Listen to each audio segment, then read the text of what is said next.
My name's Dovid Halpern. I almost never go by Rabbi, but it happens. I figured this is a conference for Rabbanim, so I'll use the term now. But I'm a practicing both child and adult psychiatrist. My family made Aliyah in August, right before the war. And I started transferring over. I had a small private practice in the States, and I worked in a psychiatric hospital there, very closely involved in the Jewish community in Philadelphia. And now I came over here, and I've essentially tried to move part of my private practice here, just getting started. And in order to get your medical specialties recognized, you have to do a process called hatama, in case anyone ever talks to anybody here about it. Depending upon what you give to the Israeli Medical Association, they'll change, based on the week, how much they tell you have to do. So I had to do 3 months for adult psychiatry and 3 months for child psychiatry. And so that's my disclosures that you'll see. Right now I'm working at Eitanim Psychiatric Hospital during the day. It's a small psychiatric hospital in a town that's called Eitanim. There's nothing else there. It's just the hospital. It's on the tiny one-lane road that's between Beit Shemesh and Yerushalayim.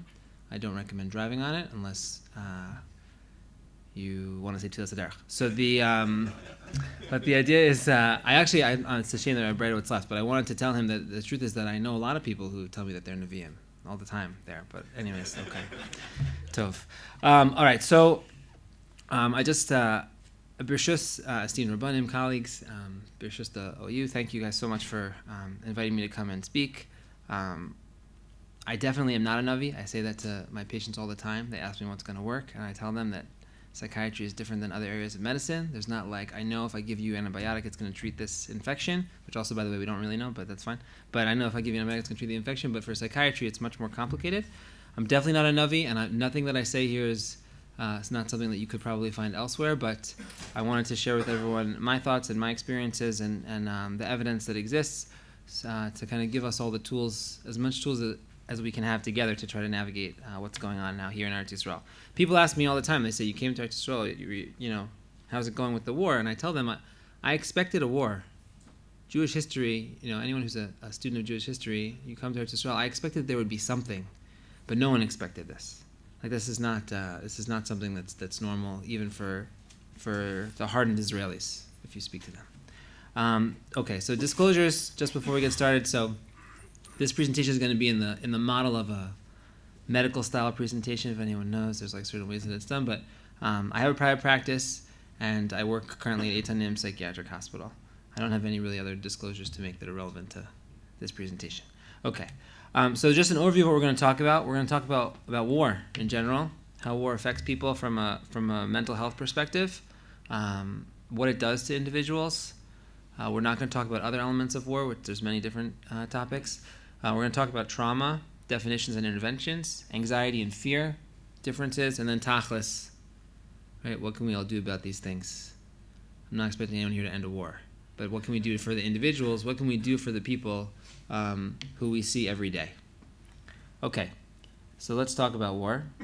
So war affects people differently, and you could just give that statement and that would be it. War affects people differently, everyone's different, and you have to talk to everyone on their own individual level. That's not very helpful. I think it's helpful to kind of take a macro view and zoom in. So there are just differences that I think we should point out for everyone here. Everyone pretty much who's here, and the uniqueness of OUisrael is that we essentially straddle the Atlantic Ocean most of the time. And that's something that most people in Israel don't do, to be quite honest. And when we talk about the different communities, Israel versus Chol, there's many, many different responses. Families, right, who have chayalim in the army versus families that do not. Many of us are rabbanim or related in some way in a pastoral sense to people who do not have people directly serving in the Israeli army. As our Rabbi had mentioned, there's different levels of kind of experiencing a trauma, and there's different ways that people relate to that. And then there's the individual level additionally, about how people respond under these sorts of lachatz, stress situations. Okay. And some of the images are very emotionally moving and can be difficult for people, but I'm giving you a warning now, just in terms of what we're going to see. So this is in terms of you talk about Eretz Yisrael versus outside of Eretz Yisrael, right? So the Coates family from Kfar Aza, this is an entire family, right, that's here in coffins post October 7th. This is happening in Eretz Yisrael. This is the Jews of Israel acutely are aware right?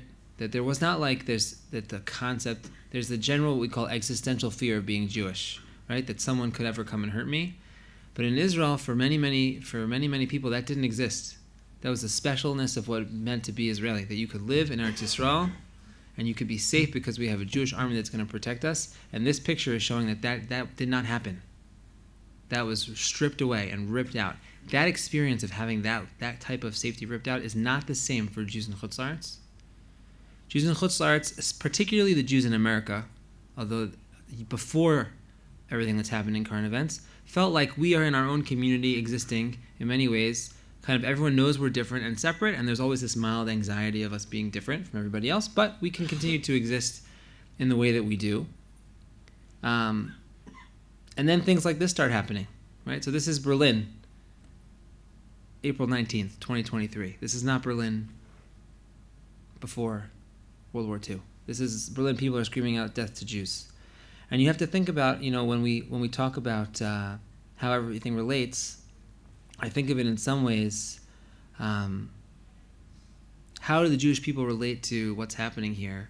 People who live in Eretz Yisrael, who have grown up here in Eretz Yisrael, who identify with Israel as their homeland in a way that's much more intense than people who would be living in Chol, they're going to take from the perspective of when you read through Nevi'im, right? Yoshua, Shoftim, the concept of that there are wars to fight to get our land, our home. This is what we are doing, right? If you listen to any speeches in Hebrew, for sure, you're going to hear lots of people talking about that this is our land. The Jewish people are here together. We are here to stay. We're going to have, right? You'll see the big signs, Am HaNetzach, right? That concept of us being a nation here together in Eretz Yisrael, that's the rallying point around when someone comes to try to take that away from us, we stop them.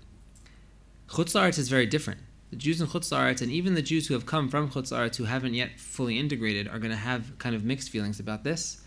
It's the concept of what's coming up, of Esther, right? Of that we are amongst people who we know at any point wouldn't be good to us, but we thought things were better, but things are not better. So I'm from Philadelphia. Someone went into the Acme supermarket in Philadelphia and put 100, on every single Sabra hummus container, put like apartheid stickers. I think they caught them, I don't know. But it was but these are regular events that are occurring throughout cities where Jews thought before, we're just one of the many respected minorities that are here and it's going to be fine. And that's no longer the case. That was stripped away. And that's a separate kind of worry that people are going to have, that we're going to have to deal with. Then you talk about soldiers and families. Okay, so Gemara in Sota, Mishnah Sota says, right? Sorry, so Sota says, so we're talking about Mechamas Rishus, but in Mechamas Mitzvah, everybody goes out, right? Afilu chasam chedro v'kal michupasa. Separate question, right? Why are we adding women, right? So one pshat actually is that the women went and helped with support services. But I think there's a very simple pshat. What do you think it means when you take a husband out of his home and you send him to the army, and you leave the women at home with all of her kids, right? Or a newly married couple and you tell the wife, sorry, your husband's going off to war. You think she's not going to war too? Of course she's going to war too. From a basic mental health perspective, she's at war. Whether she's going physically to the battlefield or not, she's at war.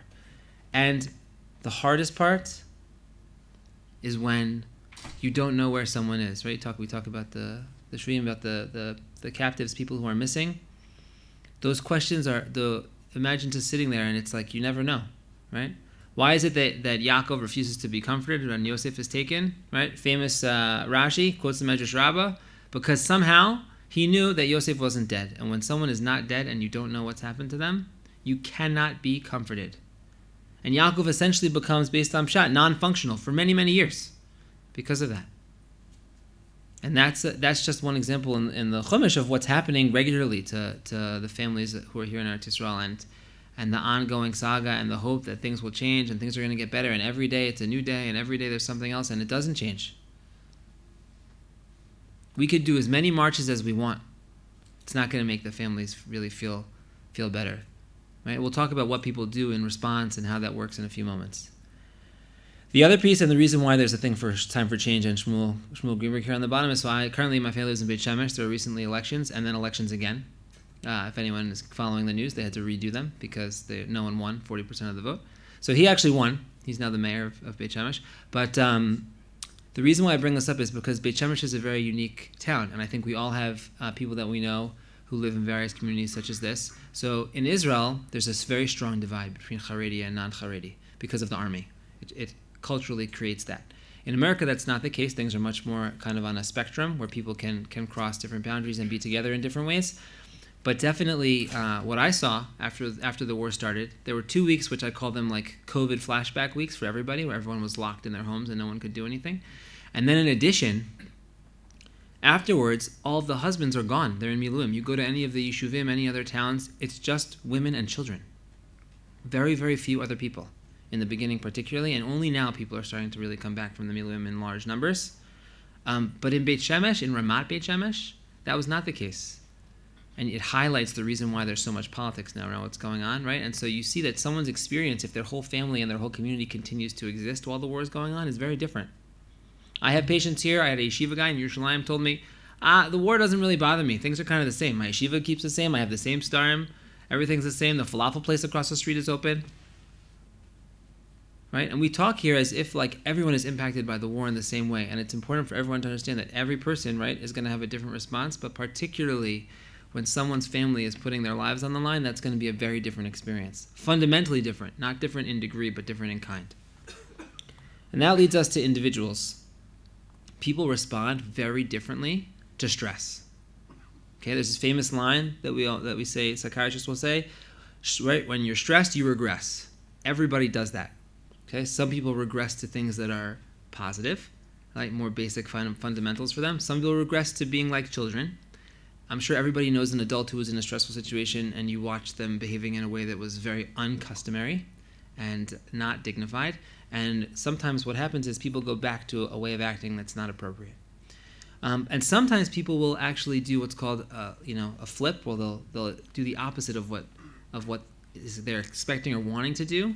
Like a reaction formation is the formal term, because what they want is they want to succeed and they want to push all this energy into a place where they know what to do with it. So Shimshon's story is similar to that. Shimshon has been totally disgraced. He gives over his secret. He's lost his energy. And what does he do? He rallies his strength for a last push, right, to go through. And the reason why I use Shimshon's story to do that is because Shimshon's ending is not great. It's not great, right? Actually, in Israel, people sing that song all the time. That's not a great song. Because in the end, he dies. He does kill a lot of Plishtim, but that's not our goal. Suicide bombing is not a Jewish thing. We do not believe in that, right? So Shimshon has no choice, right? These people feel they have no choice. And some people who are under so much stress push and push and push themselves to rally that way because they have no other choice in terms of how to manage. You know what the problem with doing that is? Let's say you're someone living in Yerushalayim and you really want to help the army and you're stressed and you push yourself to volunteer and do all these things. You still have kids who are going to school, who are at home. You still have a family that's looking for you. You still have other obligations, and those fall by the wayside. And then you end up coming to see me. The goal is to prevent those things from happening for individuals. And many other people do especially nowadays, because everyone learned how to do this really well in COVID, which is you shut down. The house is closed, both literally and figuratively. The figurative house is closed. You may not enter. Hi, how you doing? Good, Baruch Hashem. Have a nice day. I go home. I don't talk to anybody. I sit on my computer if I'm working remotely to the United States, right? Or if I'm working here, I go to my job. That's it. I go through my day. I don't have koach. That's a line I hear all the time now. Ein li koach. I don't have koach to do anything else. And the truth is they don't have koach to do anything else. Right? It's a basic concept that it is not good to behave this way long term. Short term stress, fine. 5 months plus 2 years previously, not good. Especially because it's going to bring back all of those things. Lo tov liot levado. Okay? It's a basic, one of the basic principles in Bereshis. It's okay? But people don't know what to do. Because when you're under stress, you don't know what to do. And then you're definitely not going to reach out for help. That's not happening. But you are all in a very unique position where you don't need to be the mental health provider. You're someone who's there as a figure, right? Who is approachable and who people relate to and who you will notice things that other people may not notice. In friends, in family, in constituents, it all depends. And then there's a question of what we do, and Rabbi mentioned this at the end, about applying meaning. Right? So, what does Dovid HaMelech say on Shaul and Yonason's death? Right? Eich naflu hagiborim, right? Eich naflu hagiborim. It's a famous line people will quote. This is where it's from. Okay, Eich naflu hagiborim. It's not a happy Eich naflu hagiborim. He's very upset. There's nothing positive in these psukim when he talks about it. Dovid is legitimately upset and mourning over what has happened. We mourn and are upset over losses, right? When someone passes away, this is the first part. I think is the second answer. What Rabbi was saying is that you don't have an answer. You're just gripped by mourning. If anyone's ever been to a levaya here in Eretz Yisrael, it's much more powerful, I think, than many levayas in America. Right? The mace is not in a coffin; they're covered in a talus. And especially if you've been to levaya of someone young, especially I have a clear memory of when I was younger going to a levaya of after the Merkaz Harav attacks. People bawling, screaming, unbridled pain and anguish. That type of raw emotion is not something that you give an answer to. It's there. And then flip that to when you're sitting in a shiva house with someone, and some of these families, to be honest, even I personally don't understand how they're able to do this, but some people will really try and understand what they can do. Right? And it's right, Amar Rami, Lamanes Mechamisas Miriam Parshas Paraduma, Ma Paradum Mechaparas, Af Misashin Shal Tzadikim Mechaparas. That somehow tzaddikim are taken from us because there's a purpose behind what HaKadosh Baruch Hu is doing. And people find great nechama in that. There was this video going around for a little while, like dumb things that people say at a shiva house. This is one of those things. Don't go into a shiva house, right, and say like, it's because your son passed away in order to be kapara for Am Yisrael. Like that's a terrible thing to say. But if the person themselves bring that out, and I've seen it many times here, people are able to derive tremendous koach from our Masorah, and it's something that we should keep in mind. But all of these things are impacted directly by war, because war is what makes us think and keep these things in our mind all the time. A standard day for most people, all the stuff I just talked about is not there, except for families who have had active trauma from someone being taken or someone being killed in the past. Everybody else kind of tries to move on with their lives, but right now that's not possible fully because things are still happening. So let's talk about trauma. So everyone likes to talk about trauma, but trauma is not like one thing, because if it was one thing, it would be easy. I would just have like one little pamphlet on trauma, you would read it, and then everyone would be good, and we're good to go, right? Okay, so the issue is this. The issue is that trauma happens in many different ways, right? So there's emotional and physical trauma. They're most common. People have physical trauma. This is the most common trauma that started off this whole conversation about everything was PTSD when it was first discovered post-soldiers from Vietnam.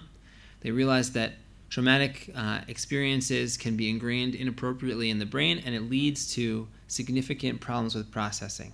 But that was just a start. Then we started thinking, like, maybe it doesn't have to be such a strong, like, boom, vivid, one-time event. Maybe there are things that happen over time and things that affect how people behave and think. And, I mean, the truth is that we actually know now that everything that happens, even me speaking to you right now, is changing the way that you behave and think and altering the way that the neural connections in our brains work. And I'm not going to talk about, like, epiphenomenon versus consciousness versus bechira. That's a separate year for a different time.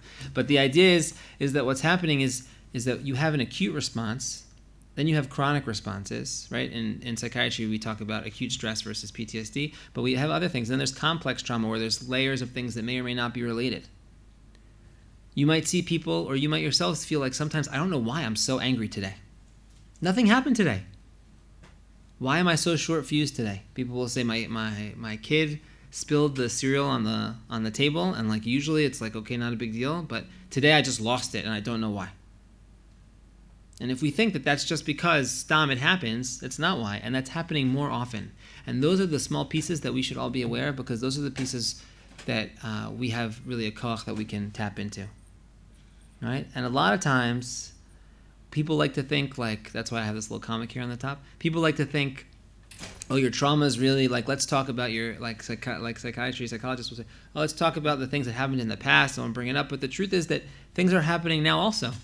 Right? That people need to talk about what's happening too. And they relate to many things that have happened in people's past, but sometimes it's not time to get to that yet. And then there's the very famous Jewishly coined trauma, which is vicarious trauma, which is what everyone loves to talk about. All the Jews in America, even the secular Jews, like to talk about that their grandparents were traumatized from Europe and they gave them trauma, and it's been inherited from many years of trauma. But what does that mean? What it means really is poor ability for family members to cope with stress who give that over to their family because they don't deal well with their family members, and their family members then inherit, not genetically, but through behaviors, ways of coping that are poor also. Now, literally vicarious trauma can mean that you experience trauma through somebody else having something bad happen to them. So that's not literally the definition, but that's something that that we see all the time. And it's something that we should be aware of, because if you see someone getting upset, either at their child or yelling at someone, or I don't know, just for example, let's say you were driving to Yerushalayim and a truck cuts you off and the truck driver honks the horn and screams curses at you and throws his hands up at you from the window. Not that that might have happened to me as I was driving here from Beit Shemesh this morning, but if such a thing would have happened, right, we immediately think like, what a jerk, right? Some people will tell me, that's Israel.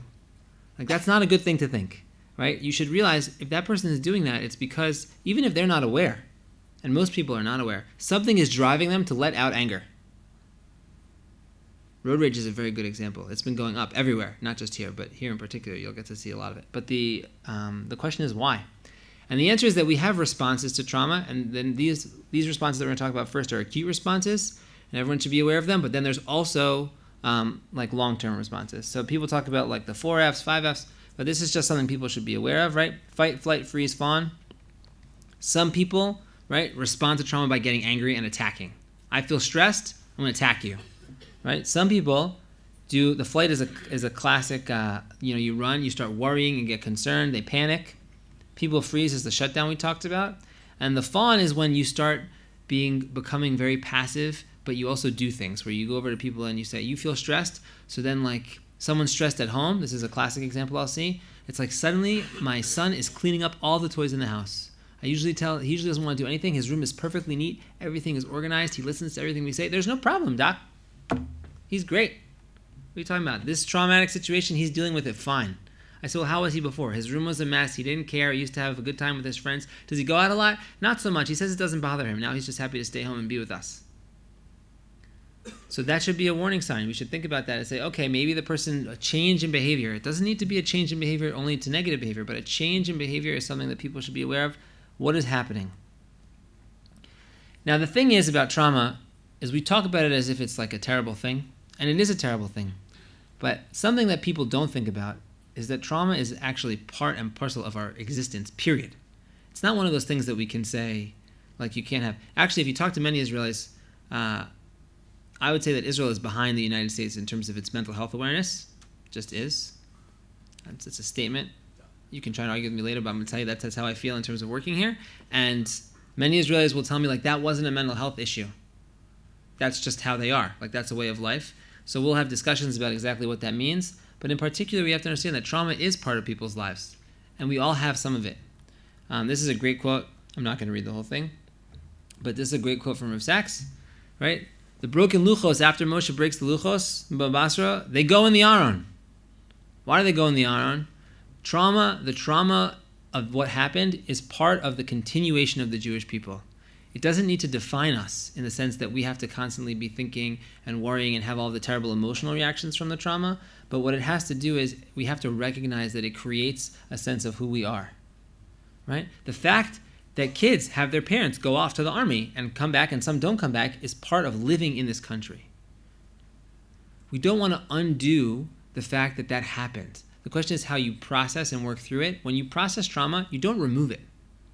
When you process trauma, it becomes a part of how you describe yourself and your existence. Removing trauma actually is the problem when we try to remove it. So there was a very famous study. We no longer give benzodiazepines. You'll probably know a lot of people who take them, but Ativan, Klonopin, Xanax. Here you'll hear Loravan or Clonex from people. Those are specific benzodiazepine medications. They're used for acute anxiety and panic. The problem is they used to give them to people all the time post-traumatic events. And what happened was that there was a 50% increase in PTSD post those people taking those medications, even though we thought we were helping them when we gave them these medications. And the answer is, if you prevent trauma from being encoded, if you prevent memories from being encoded, you create the split that we're trying to prevent. When you separate out components of who you are and you don't integrate them, you create a problem. We need to be integrated.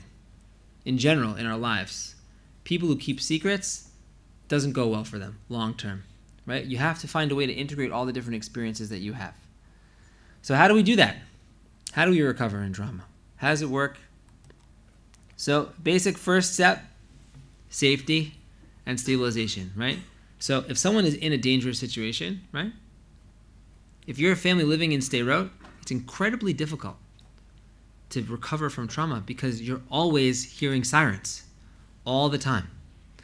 So if you develop a system, which the rest of the country was able to do a little bit more, when you have enough time to get to a shelter and the people who are around you are not panicked, which is very important, and you're able to explain, okay, now it's a calm time, the siren is on, let's all go to the shelter. You give a sense of safety and stabilization for everybody, and people know this is what I do. Once people feel safe and stable, then you can work on processing things that have happened. After you feel safe, you can think back to what happened and how upsetting it was. You can't do that while you're not feeling safe, right? When you're running from the lion, you can't be like, oh, I feel so terrible that my friend was killed by the lion.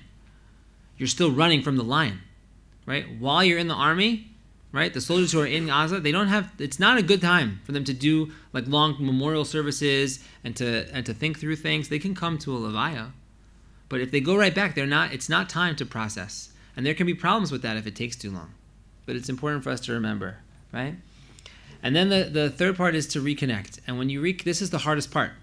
Reconnecting is after you felt how terrible things are, you find a way to rejoin. And this is the most difficult part. This is the part that most people have a lot of trouble with. How do I rejoin society? How do I come back to being a functional person that's not just about survival?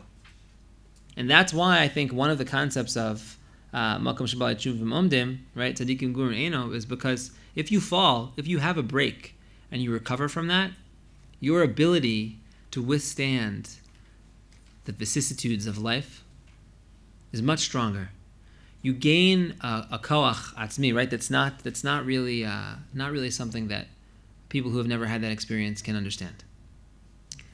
I heard something actually very very powerful a couple weeks back on Shabbaton. That line, right? You can't understand. People like to use that line to tell people not to bother them. But the truth is, the response to that is that nobody can ever understand. Someone who is in Be'eri cannot understand right? Someone who's in Sderot can't understand someone who's in Be'eri. And someone who is in Ashkelon can't understand someone in Sderot, maybe. Someone who's in Yerushalayim, Beit Shemesh, can't understand someone who's in any of those cities. Somebody who's in America can't understand someone who's in Israel. There's every single step you go, every experience that a person has, you could always say you can't understand because it's such a different experience for you. That's true for everybody. So if someone comes to you and they're saying like, you can't help me, let's say you're saying no to someone, they say, listen, you can't help me, Rabbi. I've had this conversation with people before. You can't help me. You weren't there. You don't know. Don't know what it's like. I say you're right. I don't know what it's like. But most people are never there. Right? Kids bullied at school. Most people aren't there. People have had similar experiences, but we lie if we say we've had the same experience. Every experience is different. It's always through the lens of the person who's having it. So I think it's something that we should be aware of. So, okay. So practically, when you're having trauma, what is... Yeah, of course. So if somebody says you weren't there, what's the answer?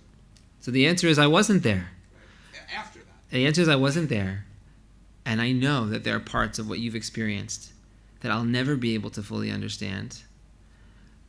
But that's true for everything that you experience in your life to some extent. It's more true about what happened now.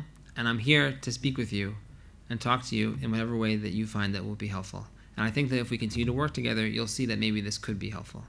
And that's true both from a therapist perspective, for anyone who's a therapist in the room, but also for just a basic pastoral being there for someone intervention. The person knows that you aren't in their experience, especially if you're a Rav. Because being a Rav has, as Rabbi was talking about, a little bit of like a certain like a Mashiach complex, but being a Rav, the people who are part of your congregation or people who view you as a Rav are going to look to you that way also. They view you, even subconsciously in some way, as more than a regular person. Now, in many ways, that's just not true. We're regular people, we have our own struggles. But the idea that someone is coming to you and thinks that you have, a third eye to understand what's going on is something that we do gain over many years of experience in working with people, but we also have to be cognizant that that means that sometimes they think that we can experience and know things that we cannot know. And we have to be humble enough to tell them that that's true. for sure. Practically, when you're talking about trauma and interventions, immediate is just care, right? It's more loss than healing. It's basic care, even physical, like taking care of the person, just basics.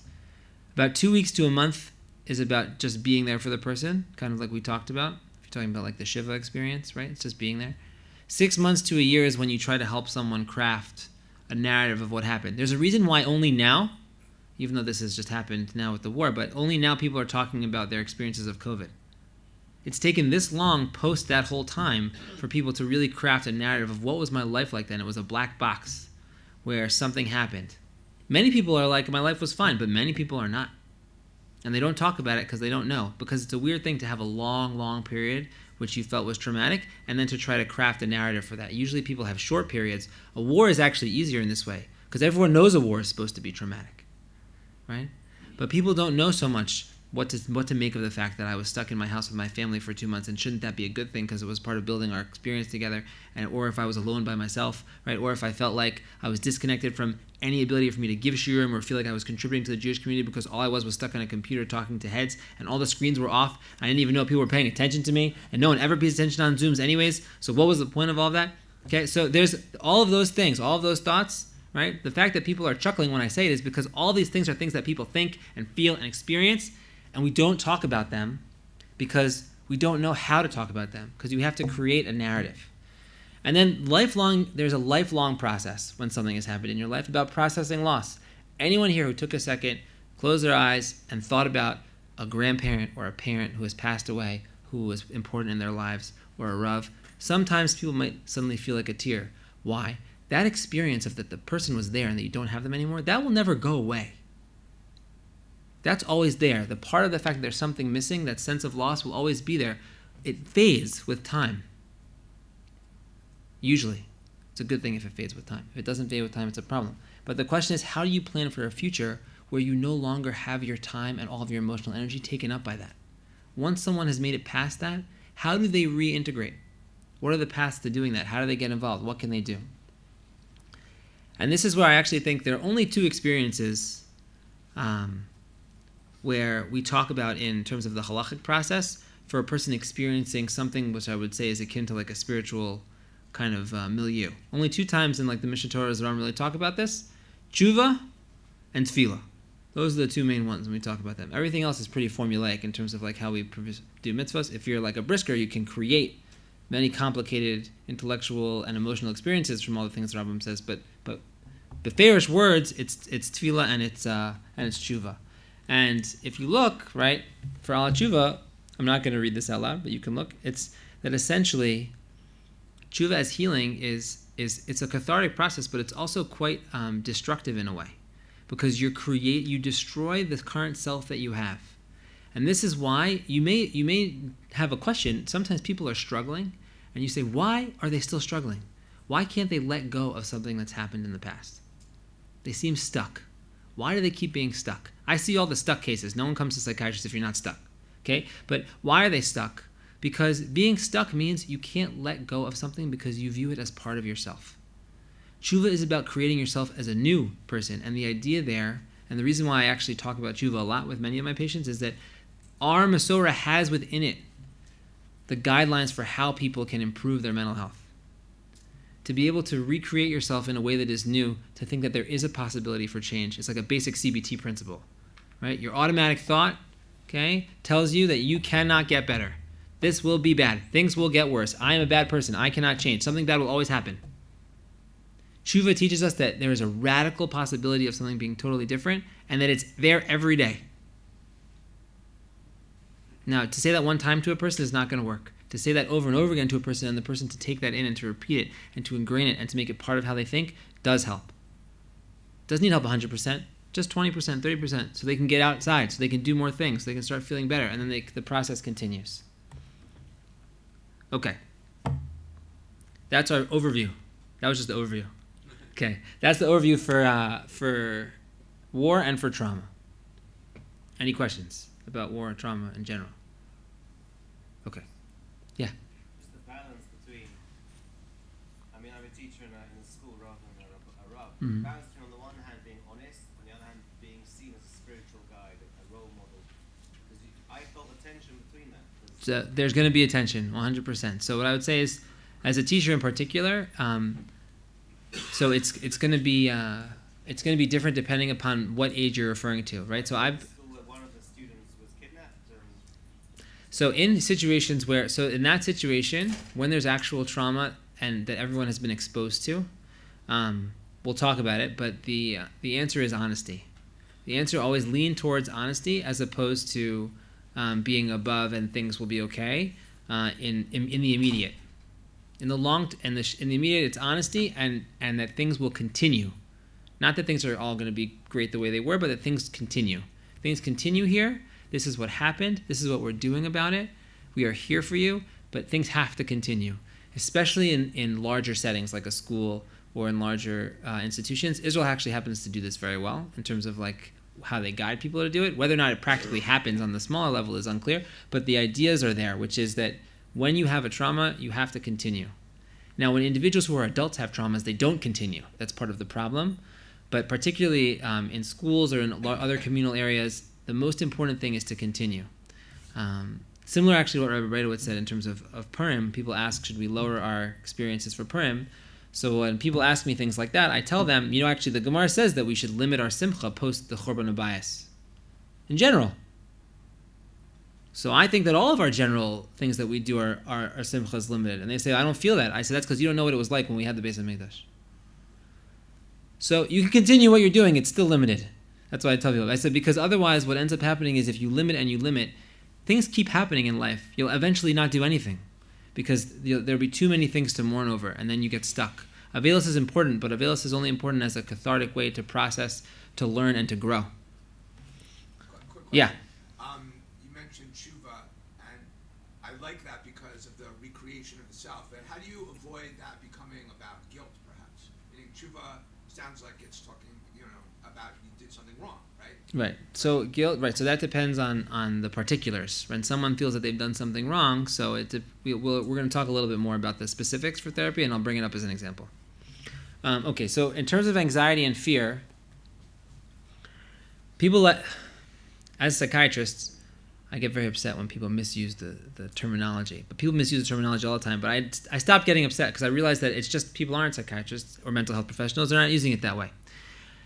Very popular now is to say that someone's bipolar. You'll hear that among like teenagers and young adults. They'll call someone bipolar. What it means is that they have a very rapidly changing mood during the day.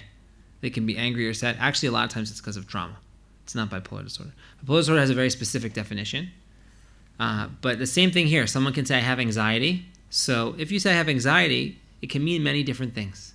To have a formal diagnosis of generalized anxiety disorder requires both physical symptoms and cognitive thoughts for a 6-month period of time that creates impairment in your functioning. So someone's going to look at me and be like, I don't know. I just said I have anxiety. Like, why? Like, I don't know. I feel stressed out. I was like, okay, so you're stressed out. Are you afraid of something? Yes, I'm afraid of this, of something happening. I was like, well, that's actually seems like a legitimate fear. So do you not go out because of it? No, I go out. I do all the things I do, but I'm afraid. I said, then that's not the same thing as what we call anxiety, right? That's a fear. You can call it anxiety, but I separate them because of that. And the reason why it's important to understand them is because there are different ways we respond, right? Fear is like the shark is coming to eat me. I need to go right now. Something is, right? A haunted house is not anxiety provoking unless you have a fear of haunted houses. Right? You see how I use the word fear? Unless you have fear, right? But a haunted house is fear-provoking. Something pops out at you, you get afraid. That's what happens. Anxiety is a learned response to be on edge because I know that something bad is going to happen. It is adaptive. If I know, right, that if I go to this area, right, someone might do something bad to me, then I know to be on edge and watch myself when I go to that area. It's better to be on edge if you end up in Silwan of East Jerusalem, right, than to not be on edge. Just was probably a good idea. So that makes sense. However, what happens with anxiety when it becomes maladaptive is when it starts to broaden and generalize or becomes put in areas that it's not supposed to be in. Okay? Physiologic, okay, here means that you have bodily sensations. Just those bodily sensations without any thought around it at all is a fear, and it can be a conditioned learned response that needs to be treated. But without any thought behind it or worries, it's not officially anxiety. Now, does that matter? Not really, okay? But it's just important for us to understand when people talk about that. All right, so I'm going to do the doctor part. Okay, so let's talk about how the relevance is to trauma. So here, this is in our brains. Make a little model. So if you think of this as like a brain, and this is on the top of your brain. If you've ever seen a picture of a brain, there's like a lot of little rugae, all the little like bumps on it.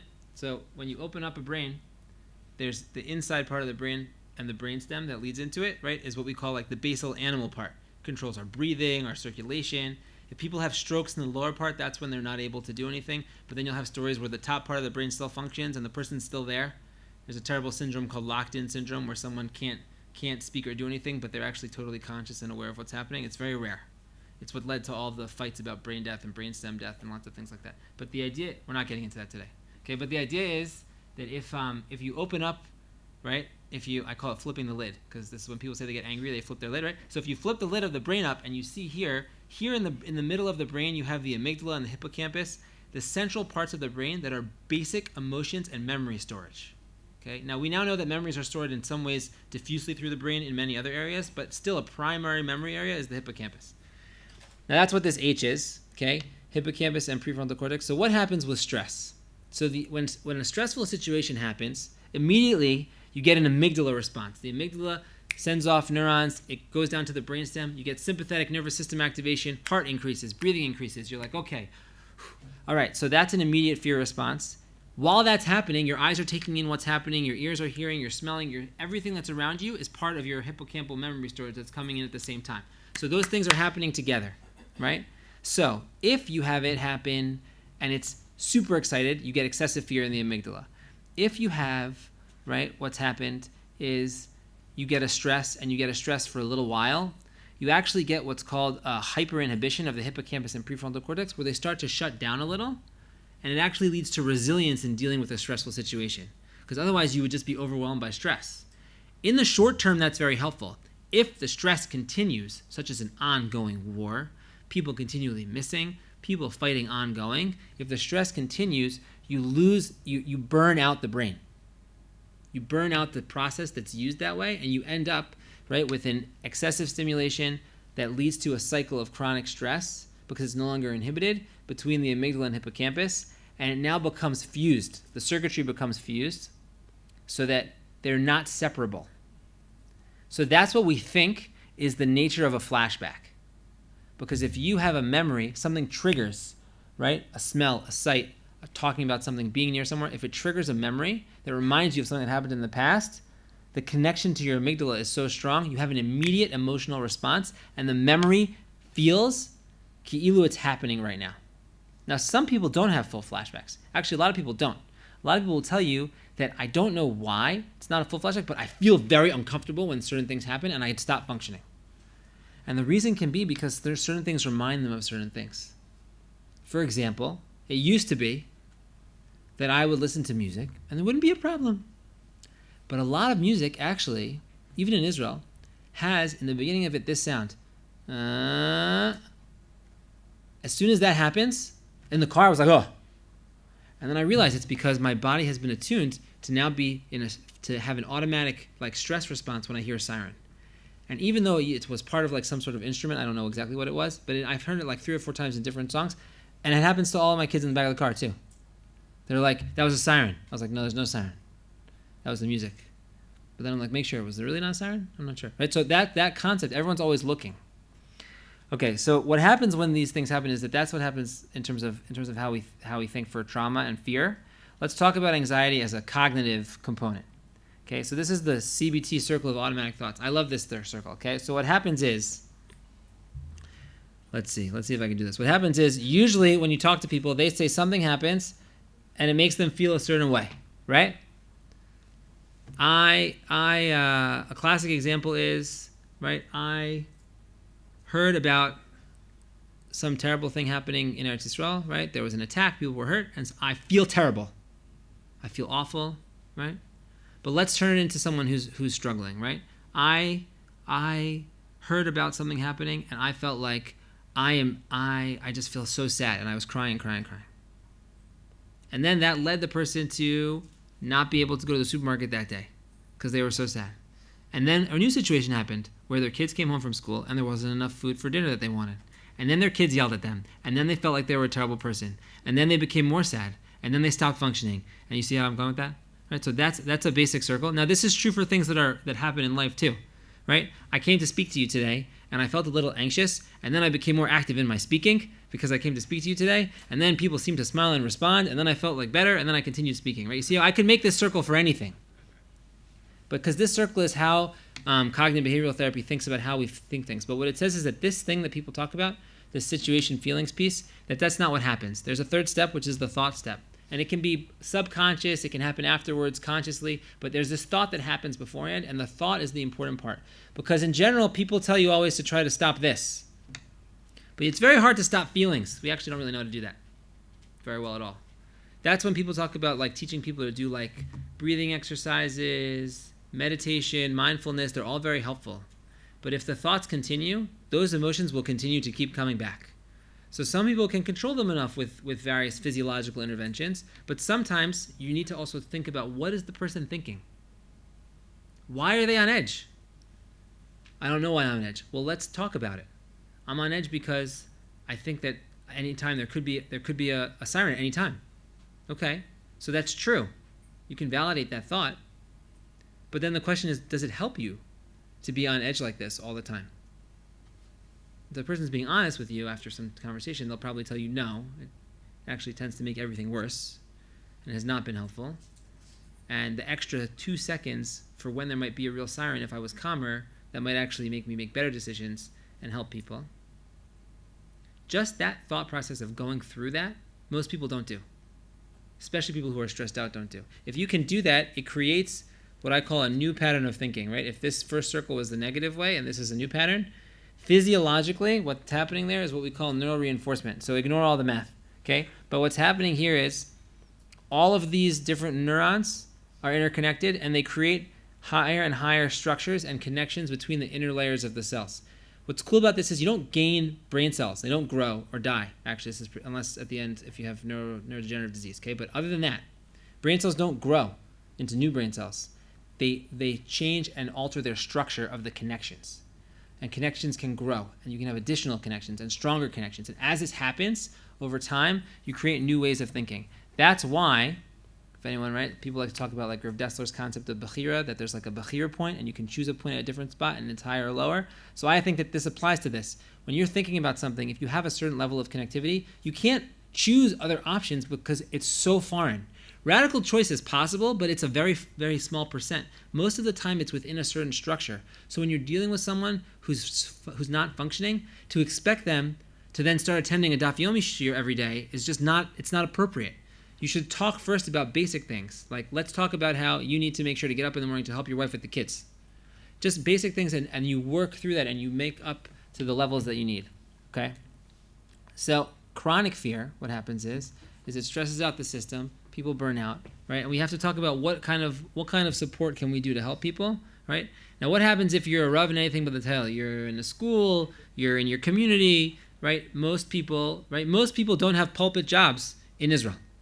So anyone who's here, you may have the title Rav, but the question is what that means. So here it means something different than it does in America. Here, people still view you as a Rav. Some communities where a lot of people are Rabbanim, maybe not as much, but usually people still view you as some sort of leader in some way. And the issue is that, as I talked about, when they have what I call like the Moshe complex, and most people have it, which is the Rav is my Moshe, right? And so the Rav is supposed to be the person who's supposed to explain to me everything from Hashem.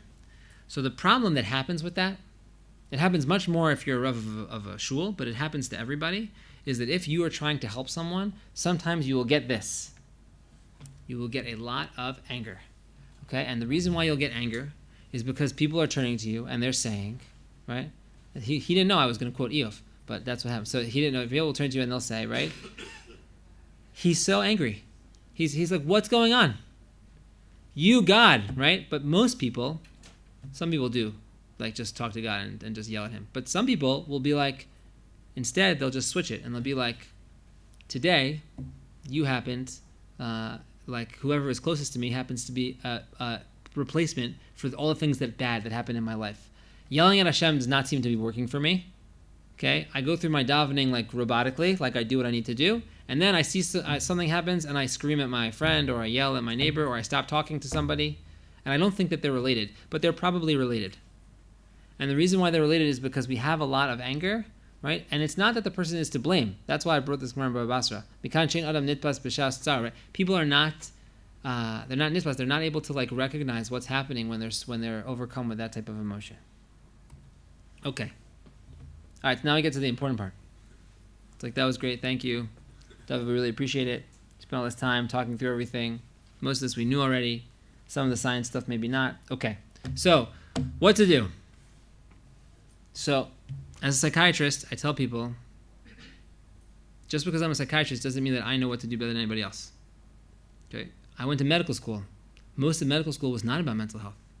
It was about anatomy, physiology, biochemistry. Then I had to learn all this stuff about the GI system, right? Neurology, OBGYN. It's great. Very important things.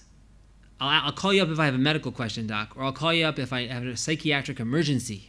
Right, whatever that means, we'll talk about that. But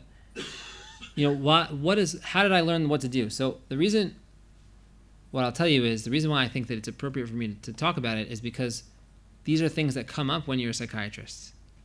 And the truth is that the reason why I ended up going into psychiatry is probably because I was a Rav before. So I didn't have a pulpit, but I did smicha, and I was interested in communal work, and I worked in both adult and youth non-formal education for many years. And then when I went to medical school, every single rotation I went on, they said, you did a great job. You really connected with all the people. And that's the most important thing about being a doctor. I was like, oh, that's funny. I think that's the most important thing about being a human being. Okay, so that's why I decided to do psychiatry. But that's why when you talk about how to help with people, some of the stuff is pretty basic. The most basic thing, and the thing that people forget all the time, right? Talk about self-care, okay? If your glass, I like this. If your glass is overflowing and full, right? If you wake up every day feeling sad and crying, that is not the time to start volunteering and doing things and helping people who are stressed. You can do that. It's a way of distracting yourself from your problems. I have patients who are Rabbanim, who spent years in the pulpit, and they were really effective in the pulpit. Why? They had to spend 24/7 working nonstop. But being a Rav is a 24/7 job, especially if you have a large enough shul. You don't see your family. You don't speak to anybody. It's not good if you do that. Okay, but there are people who do that, and they do that because they have this problem, and then afterwards, when they finished, completely broke down. There have been a lot of articles and discussions about a lot of people actually who left the pulpit to make Aliyah because they had a dream of living in Yisrael and how difficult that is. Why is that more difficult for a Rav? Aside from the fact that you need a parnasa, right? Because when you come and you've been so used to pushing yourself, sometimes there are things that come up that we never talked about. If your cup is full, you cannot, pouring your cup into other people, that's going to therapy, right? That's not, if your cup is full, you can't take other people's water and put it in. So either you have to do one of two things. Either you have to drink some water or pour some out. That's about processing, getting rid and moving your emotions. Or you have to get a bigger cup. They're both good options. Getting a bigger cup means learning better skills to be able to handle stressful situations, to be able to manage things, to move things. Right now, you don't get rid of all the water that's there, but that's okay if you have a large enough cup. Don't get a temporary Israeli large plastic cup because that's going to crumble in your hands, and then all the kids are going to start crying that you got everybody wet and you didn't get them the water they needed. So, but just be aware. So it's just important things to think about, right? You have to make sure to take care of yourself first. And that's actually very hard here because no one knows how to do that. There are no weekends in Eretz Yisrael. It's not something people think about. Now, if you have children, you're like, oh, it's great. They go to school on Sunday. Now they're in school all day. But guess what? I used to spend weekends with my family. I would have once in a while a Sunday where I'd go out with my kids. I could learn with them during the day. We would do something special. That never happens anymore because they're in school every day. School's great.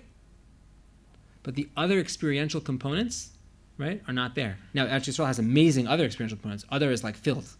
Every night there's something else happening. There's lots of great things, right, for people. There's shiurim. There's lots of amazing things. But it's just things to think about. People should be aware, right? How are you doing things beyond the regular? Things that are meaningful for you, such as coming to a conference on how to help people. That's a great idea. It's a great idea to come here. Yeah, okay. So, but anyways, fine. All right, so I'm going to pick it up a little bit. So practical steps. So there are basic practical steps, and then there are therapeutic steps. These basic ones, you should be able to know for yourselves, tell everybody, Routine. If people get out of their routines, things fall apart. I can't tell how many times people came to me and they said, I stopped going because it was too hard for me, and then everything fell apart. You have to keep going. Routine and sleep. Rambam says roughly 8 hours. Okay, 8 hours. And we've actually seemed to find that that's probably true. Now, if you can't sleep 8 hours, you can't sleep 8 hours. But get the sleep that you're able to get. If you see, right, if someone tells you it's late at night and I don't want to go to bed, right? 10 p.m. is not the time for most people to do a late night Seder. It's just not a good plan. When you're in yeshiva and you want to stay up late and learn Beseder, if you have other responsibilities and you stay up until midnight preparing a presentation for the next day, it's not going to go well. Right? So just to be aware, right? Nutrition, and it says wartime is not the time for the Rambam on eating. So the Rambam has this long thing about eating that you should eat when you're hungry, right? So it was a different time period. You should have Koveya times to have meals, because other times, if you're stressed during a war especially, people either eat all the time or they don't eat at all, right? It's called like either graze eating or like you just stop eating because you like stress, like you're stressful. Get it? Stressful, okay? But the idea is that if you don't set up times where the person takes care of themselves, it doesn't work. Movement is very important, okay? You have to make sure that if the person isn't getting exercise in a real way, they have to at least be going for a walk outside every day. The amazingness about being in Eretz Yisrael now is that you can go outside.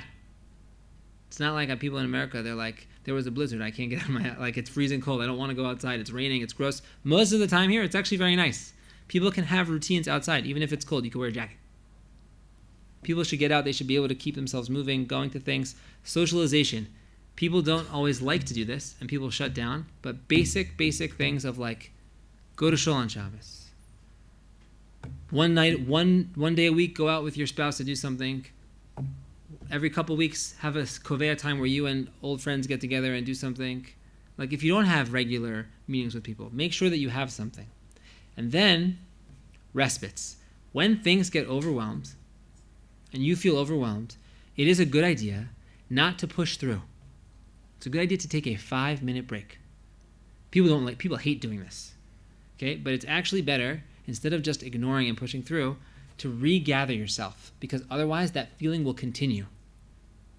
Now, if you're in the middle of a meeting, there's nothing you can do. There's nothing you can do. You have to push through it. But if you have the opportunity to take a break from whatever it is you're doing and spend 5 minutes doing, you can look up diaphragmatic breathing exercises, progressive muscle relaxation, whatever it is, just to calm yourself down from whatever it is that you're feeling, it can be very helpful. And it applies to everything. Chronic pain, this, that, all these types of things can be helpful. And these are the 6 practical steps, I think, that are very helpful. Let's talk about therapeutic steps. This is like the hachana for doing, right? So first we talk about over and over again, being there for the person, right? Being there for the person, just for the presence of having someone who cares about them. Then you can ask, after you've been there for a long enough time and they start talking to you, then you can ask, do you want help? How can I help you? If they say, I don't know, but I think I need help, I don't know what I need to do, right? Then you have to talk about the most important thing, which is about resources versus saving, right? As a Rav, you're not a mental health professional. When people come to you and they say, I'm thinking of killing myself, I have recurrent thoughts of wanting to do something to young children, now is the time to refer them to somebody who can help. If you continue to see them independently, aside from opening yourself up to lawsuits, which is never a good thing, but you also, that person needs a team. When someone is at the point where they are what I call in the red zone is where one more step and there will be an irreversible damage. That's the red zone. One step, irreversible damage. You can name an irreversible damage. It could be many things. Loss of life savings, physical harm to people, any of those things. Severe emotional trauma that can never be undone. Lots of things like that. Those things, make sure that you have the resources. Now, that packet was amazing. The booklet from Get Help Israel, I never saw it before. It's amazing. So many resources in there. I'm not in there because I just made Aliyah. Okay? But there are many, many great resources in there. Okay. So then sometimes this will come slowly, but sometimes you'll get the aha moment. Okay?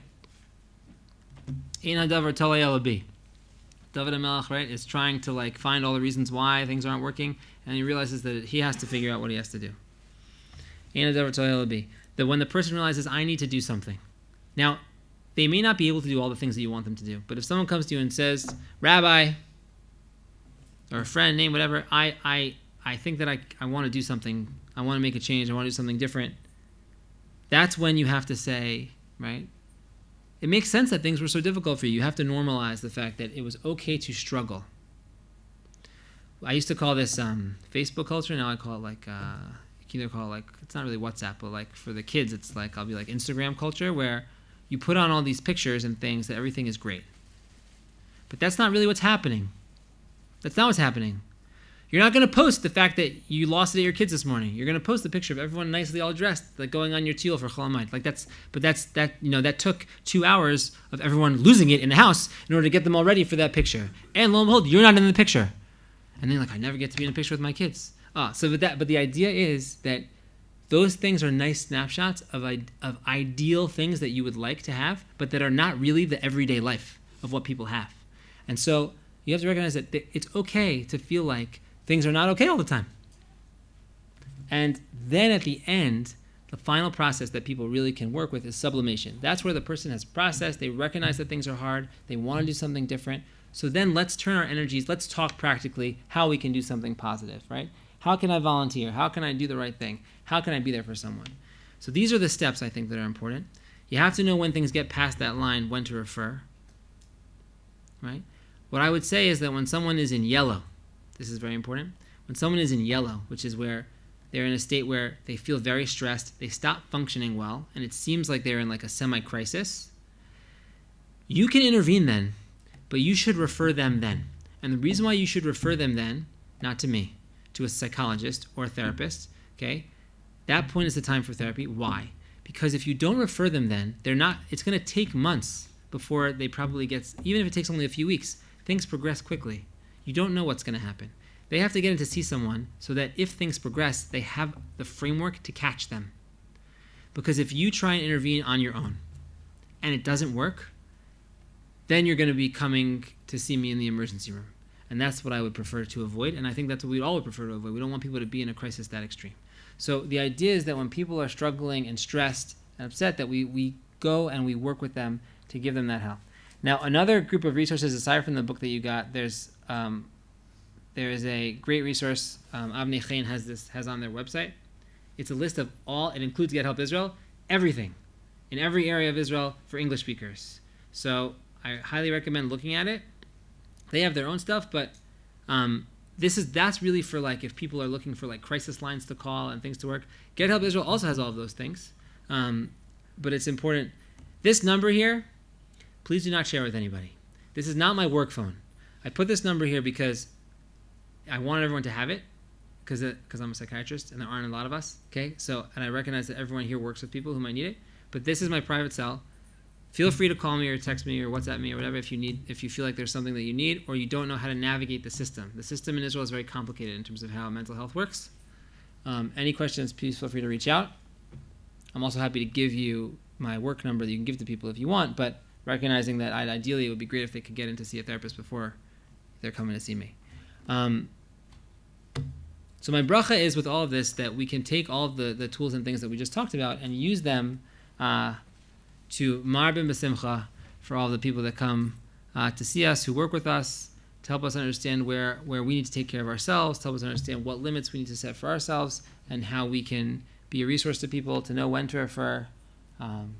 And that's all. Any questions?